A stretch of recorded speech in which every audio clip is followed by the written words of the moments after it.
babam Şevcan Ömer, uluk dışı болып işlegen. Uqtışıvdan armiya qalmağanlar. Fin soğuşa başlanğıç babamın armiya qalırlar. O Rumıniya границасында служитте. 21 iyunda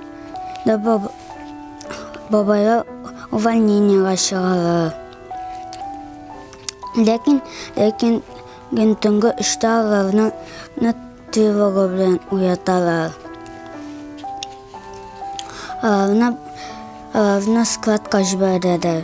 Башка вакытта да патроннарны санап кына билгәннәр. Хәзер кемнеңчә патрон алалар дигәннәр.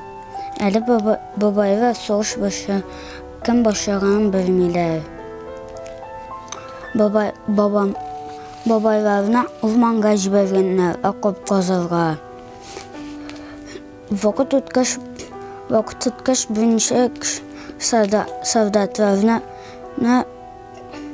кире җибәргәннәр, киемләр алып килергә. Кире әйләнеп килгәндә дә снаряд атканнар, вурганнар. Берничә генә кеше исән калган.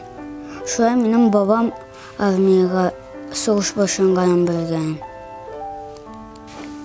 Бүтән соғышлар булмасын, мир и покой во вселенной.